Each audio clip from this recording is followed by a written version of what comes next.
Hello guys, स्वागत है आप सभी का आपके अपने चैनल NSY लर्निंग में। सो गाइज, आप देख सकते हैं आपके सामने मैंने कुछ WH फैमिली वर्ड लिखे हैं। क्या इनका यूज हम क्वेश्चन पूछने के लिए ही करते हैं? जी नहीं, इनका यूज हम क्वेश्चन पूछने के लिए तो करते हैं, साथ में इनको हम रिलेटिव प्रोनाउन की तरह, कंजंक्शन की तरह भी पढ़ते हैं। कंजंक्शन क्या होता है? जब हम दो सेंटेंस को, दो क्लोज को जोड़ते हैं, उनका रूप में भी इनका यूज किया जाता है। पहला वर्ड है हमारा हु का मीनिंग होता है कौन। जब हम WH फैमिली वर्ड की तरह इसको यूज करते हैं, यानी कि जब भी हम किसी से क्वेश्चन करते हैं, पर्सन पूछते हैं, जैसे मैंने कहा वहां पर कौन है, तो हमारे यहाँ पर जो यूज होगा हु का, वो मीनिंग देगा हमें कौन। लेकिन जब हम रिलेटिव प्रोनाउन की तरह इसको यूज करेंगे तो इसका मीनिंग होता है जो या जिसने। ओके, इनको हम डिटेल से पढ़ने वाले, पहले देख लेते हैं क्या क्या इनके मीनिंग होते हैं। नेक्स्ट वर्ड है हमारा व्हाट। व्हाट का मतलब होता है क्या। जब हमसे WH फैमिली वर्ड की तरह यानी क्वेश्चन के रूप में यूज करते तो क्या का मीनिंग आता है, लेकिन जब हम रिलेटिव प्रोनाउन के रूप में यूज करते जो या जो की या जितना। ओके, देन अगला वर्ड है हमारा विच। विच होता है कौन सी या कौन सा, यानी कि जब पर्सन पूछने के लिए हम यूज करते हैं तो कौन सा या कौन सी मीनिंग देता है, लेकिन जब हम इसको रिलेटिव प्रोनाउन की तरह यूज करेंगे तो इसका मीनिंग भी होता है जो, जिसे या जिसने। नेक्स्ट वर्ड है हमारा दैट। दैट का मीनिंग भी जो होता है, और जो हम वैसे यूज करते सेंटेंस में तो की मीनिंग निकलता है। हुम का मीनिंग होता है जब हम क्वेश्चन के रूप में करते हैं तो किसको या किसे, लेकिन जब हम रिलेटिव प्रोनाउन के रूप में करते हैं तो जिसे, जिसको या जिससे। आपने इन सभी वर्डों में एक कॉमन चीज देखी होगी, इन सब का मीनिंग यानी हु का मीनिंग भी जो है, व्हाट का मीनिंग भी जो है, और विच का मीनिंग भी जो है, और दैट का मीनिंग भी जो है। लेकिन इनको यूज कैसे करें? क्या हम व्हाट की जगह पे हु लगा सकते हैं या विच की जगह पे व्हाट लगा सकते हैं? जी नहीं, ऐसा बिल्कुल नहीं कर सकते। इनका अपनी अपनी कंडीशन होती है जिसके अकॉर्डिंग हम इनका यूज करते हैं। अब बारी बारी से इनको एक एक करके पढ़ते हैं, डिटेल में पढ़ेंगे, एग्जाम्पल भी सीखेंगे, क्योंकि ये टॉपिक बहुत ही इंपॉर्टेंट है। क्योंकि इस टॉपिक के द्वारा हम अपनी सेंटेंस को लेंथी बनाते हैं और अपनी कन्वर्सेशन में ऐसे ही सेंटेंसेस यूज करते हैं जो हमारे रिलेटिव प्रोनाउन से बनते हैं। अब देख लेते हैं अपना पहला यूज, जब हमें बोलना होता है हु, और जो इसका मीनिंग होता है या जिसने इसका मीनिंग निकलता है। हमारा पहला वर्ड है हु। इसका मीनिंग होता है जो या जिसने, लेकिन इसको हम यूज कहां करें? इसका यूज होता है पर्सन के लिए, यानी कि व्यक्ति के लिए। और कैसे यूज होता है? सब्जेक्ट के रूप में,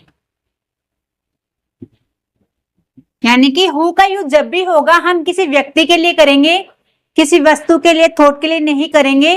जब व्यक्ति विशेष की बात होगी तो हम हु लगाएंगे और सब्जेक्ट की तरह ही वर्क करता है। That's it.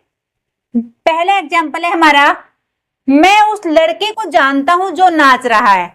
अब देखो, उस लड़के को जानता हूं यानी कि रिलेटिव प्रोनाउन है, तो हमारे किसी भी रिलेटिव प्रोनाउन से पहले क्या आएगा? कोई ना कोई नाउन होगा जिसके बारे में वो रिलेट कर रहा होगा।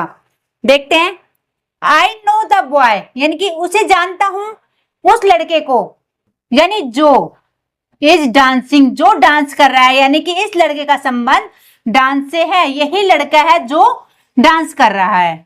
ठीक है, समझ में आया? अगर यहां पर आप प्लूरल भी यूज करते हैं, द बॉयज, तो भी आप हु का ही यूज करेंगे, यहां पर आर लगा देंगे, who are dancing.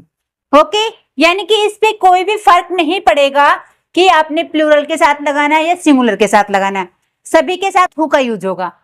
Next example देखते हैं, वही वह लड़की है जिसने मुझे धोखा दिया है। देखो, इस सेंटेंस को आप दो तरीके से बना सकते हो। एक तो ये है, शी इज द गर्ल, वही लड़की है जिसने मुझे धोखा दिया है। वो यानी कि जो ये लड़की है वो है, और मुझे धोखा दिया है यानी धोखा दे चुकी है, तो ये हमारा प्रेजेंट परफेक्ट टेंस है, तो हैज चीटेड ऑन मी। देखो, इसके लिए आपको टेंस का थोड़ा बहुत ज्ञान होना चाहिए, तभी आप ऐसे सेंटेंसेस को बना सकते हैं। नेक्स्ट एग्जांपल है हमारा, जो लड़की खेल रही है, यानी कि मैंने किसी लड़की को देखा खेलते हुए, तो मैं किसी से बता रही हूं जो लड़की खेल रही है वह मेरी बहन है, यानी कि लड़की का रिलेशन बता रहा है अपनी बहन से। तो द गर्ल, मैं आपको बता रही थी यहाँ पे कि इस सेंटेंस को ऐसे भी बना सकते हैं, या आप सीधा बोल सकते हैं the girl who has cheated on me. जैसे आपको अच्छा लगे वैसे आप यूज कर सकते हैं। तो यहां पर आ जाते हैं अपने अगले सेंटेंस पे, the girl who is playing, यानी कि जो लड़की खेल रही है वो कौन है, मेरी बहन है। ओके, इस तरह से हम हु जो रिलेटिव प्रोनाउन है उसका यूज करते हैं। जो लड़के झूठ बोलते हैं, देखो कोई भी टेंस हो सकता है, आपने केवल सेंस पकड़नी है जो कि जो हमारे सेंटेंस में सेंस आएगी, जो यानी कि किसी भी नाउन के बाद बीच में आता है हमारा डब्ल्यूएच फैमिली वर्ड, वो हमारा रिलेटिव प्रोनाउन होता है। ये आपने ध्यान रख लेना है। सेकंड वर्ड है हमारा व्हाट। व्हाट का मीनिंग भी जो होता है, लेकिन जो व्हाट होता है उसका मीनिंग हम जो तो लगाते हैं, बट किसके साथ लगाएं, जब हमें विचार बताने होते हैं, थॉट बताने होते हैं, अपने मन की बात बतानी होती है, तो हम व्हाट का यूज करेंगे रिलेटिव प्रोनाउन के रूप में। और हु का यूज किसके लिए बताया था मैंने, व्यक्ति विशेष के लिए। जब किसी व्यक्ति के बारे में हमने जो शब्द आएगा हमारे रिलेटिव प्रोनाउन में, उसके लिए हम हु का यूज करेंगे। ओके, तो व्हाट का यूज हम किसके लिए करेंगे, थॉट के लिए, विचारों के लिए, अपने मन की बात कहने के लिए। ओके, एग्जाम्पल देखते हैं, करो जो तुम कर सकते हो। करो मीन्स डू। अब हमने कहा या करो यानी कि डू, जो तुम कर सकते हो, जो के लिए हमने लगा दिया व्हाट। उसके बाद हमारा सेंटेंस तुम कर सकते हो, यू कैन। आप यू कैन भी लगा सकते हैं या आप यू डू कैन भी लगा सकते हैं। मोस्टली हम क्या करते हैं, डू का यूज दोबारा यूज नहीं करते हैं, ओनली हम लिख सकते हैं you can. Okay, next example है, या आप बोल सकते, कितने सारे सेंटेंस बना सकते हैं इससे, बोलो जो तुम बोल सकते हो, स्पीक व्हाट यू कैन। आप बोल सकते हैं सोचो जो तुम सोच सकते हो, थिंक व्हाट यू कैन। गाओ जो तुम गा सकते हो, सिंग व्हाट यू कैन। इस तरह से आप काफी सारे सेंटेंस बना सकते हैं जो कि सेंस में आप व्हाट का यूज करके। तुम्हें बोलना चाहिए जो तुम बोल सकते हो। अब देखो मैंने कहा तुम्हें बोलना चाहिए, बोलना चाहिए मतलब शुड का यूज होगा, तो यू शुड स्पीक जो तुम बोल सकते हो, जो के लिए हमें लगा दे व्हाट, बोल सकते हो यू कैन। नेक्स्ट एग्जांपल है, मैं जानता हूं जो तुम जानते हो, यानी कि मुझे पता है या मैं जानता हूं जो तुम जानते हो। तो I know what you know, यानी तुम जो जानते हो मैं भी जानता हूं। जरूरी नहीं है आप सारे ये सारे सेंटेंसेस है वो आप सिंपल में ही बनाए, आप नेगेटिव में भी बना सकते हैं, इंटेरोगेटिव में बना सकते हैं। आपने प्रैक्टिस करनी है केवल वट का यूज हम कैसे करते हैं, देन आप अपने आप से इनको नेगेटिव, इंटेरोगेटिव, डबल इंटेरोगेटिव सभी में प्रैक्टिस करेंगे। मैं लिख रहा हूं तो आ जाएगा आई एम राइटिंग, जो लिख सकता हूं, जो के लिए मैं व्हाट का यूज किया, आई कैन राइट। इस तरह से आप काफी सारे सेंटेंसेस बना सकते हैं, बोल सकते हैं, और स्पीकिंग में सबसे ज्यादा यूज होता है व्हाट। हमारा थर्ड वर्ड है विच। विच का मीनिंग भी होता है जो, लेकिन विच का यूज किसके लिए होता है, थिंग के लिए होता है या एनिमल्स के लिए होता है। जब आप किसी भी चीज की बात करेंगे, किसी भी जानवर की बात करेंगे, तो आप विच का यूज करेंगे और सेंस क्या देगा, जो या जिसे। ये हमारे सब्जेक्ट और ऑब्जेक्ट दोनों के रूप में यूज करता है, और ज्यादातर ये पोजीशन को दिखाने के लिए भी यूज होता है। एग्जाम्पल देखते हैं, मुझे वो पेन दो जो आपके पास है। मैंने आपके हाथ में पेन देखा और मैंने कहा वो पेन दो जो आपके हाथ में है या आपके पास है। तो आप मुझे वो पेन दो यानी गिव मी। कौन सा पेन, द पेन, यानी कि हमारा क्या हो गया, नाउन, और जिस पेन की बात करें पेन से रिलेट कर रहा है, जो आपके पास है, यू हैव।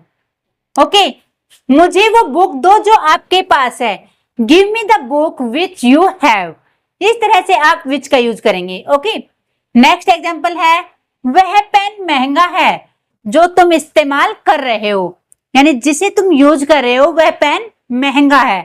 पेन के महंगे होने की बात बता रहे, लेकिन किसके लिए, जो तुम इस्तेमाल कर रहे हो। The pen which you are using is very expensive. Next example है, जो मोबाइल टेबल पर है वह मेरा है। जैसे हम कई बार बोलते हैं, जो फ्रिज पे पेन रखा है वो मेरा है, जो टेबल पे फोन रखा है वो मेरा है। जब हमें बताना वह पेन तुम्हारा है जो टेबल पे रखा हुआ है। किसी भी तरह से आप सेंटेंस बना सकते हैं, आप सब्जेक्ट को चेंज कर सकते हैं, नेगेटिव में बना सकते हैं, लेकिन ध्यान रखना है थिंग के लिए और एनिमल्स के लिए आप विच का यूज करेंगे, जो कि सेंस में। Okay, the mobile which is on the table is mine, यानी कि टेबल पे जो मोबाइल रखा वो मेरा है। नेक्स्ट एग्जांपल है, मैं वही बुक खरीदूंगा जो तुम्हारे पास है, यानी सेम बुक। यहाँ पर हम लिखेंगे I will by the same car, यहाँ पे आएगा बुक, यानी कि सेम तुम्हारे जैसी बुक मैं खरीदूंगा विच यू हैव, जो तुम्हारे पास है। देखो यहाँ पर द सेम, अभी आगे हम दैट का यूज पढ़ने वाले हैं, तो यहाँ पर हम क्या करेंगे, विच की जगह हम दैट का यूज कर सकते हैं, क्योंकि जो दैट वर्ड है ना वो विच की जगह भी आ सकता है, हु की जगह भी आ सकता है, और आपके जो ये प्रोनाउंस उनकी जगह आ सकता है। लेकिन जो दैट है, दैट की जगह हम इनका यूज नहीं कर सकते। उसके लिए कुछ वर्ड्स होते हैं जो सेंटेंस में आएंगे तभी हम दैट का यूज करते हैं। चलते हैं अब अपने अगले यूज की तरफ, जो दैट का यूज हम सीखने वाले हैं। दैट का मीनिंग भी होता है जो, लेकिन दैट का यूज हम सभी के लिए यूज कर सकते हैं, पर्सन के लिए, एनिमल के लिए, थिंग के लिए, थॉट के लिए, किसी के लिए भी हम दैट का यूज कर सकते हैं। लेकिन जब ये वर्ड होते हैं हमारे पास तो हम दैट का ही यूज करेंगे, इसके अलावा हम whom का, which का, what का यूज नहीं कर सकते। अगर आपके पास ये वर्ड होते हैं, कुछ और वर्ड भी होते हैं जिनके साथ हम दैट ही लगाते हैं, the same, everywhere, somebody, the only, या some time, every time, any time, ऐसे जो वर्ड होते हैं उनके साथ हम दैट का ही यूज करेंगे अगर आपके सेंटेंस में आता है तो, जो कि सेंस में। एग्जाम्पल है, यह वही पेन है जिसे मैं ढूंढ रहा था, यानी कि same pen, this is the same pen that, यानी कि जिसे मैं ढूंढ रहा था, आई वॉज लुकिंग फॉर।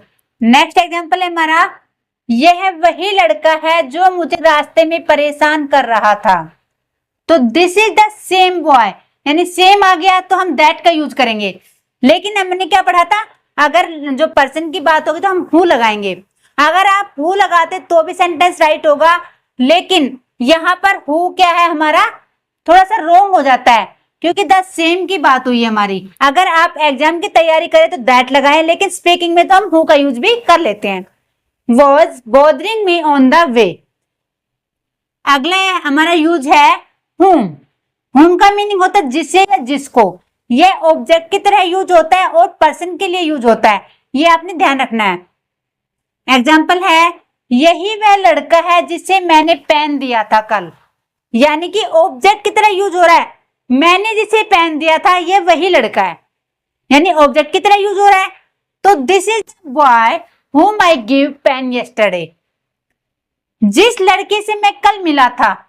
आप देखो, जिस लड़के से मैं कल मिला था, यानी कि जो जिससे मिला, मैं मिला किसी और से, तो वो क्या कर रहा है, ऑब्जेक्ट का काम कर रहा है, जो क्या whom है हमारा।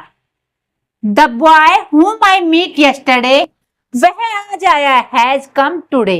इस तरह से आज की इस वीडियो में हमने रिलेटिव प्रोनाउन सीखे कि जैसे हम WH फैमिली वर्ड का यूज करते सेंटेंसेज में, तो उन्हीं वर्ड को हम रिलेटिव प्रोनाउन के रूप में भी यूज करते हैं। स्पीकिंग में सबसे ज्यादा यूज होने वाला टॉपिक है। आई होप आपको ये समझ आ गया होगा। अगर वीडियो आपको अच्छी लगी, पसंद आई, तो वीडियो को लाइक करके चैनल को सब्सक्राइब जरूर कर लें। तो मिलते हैं नेक्स्ट वीडियो में, तब तक के लिए राधे राधे।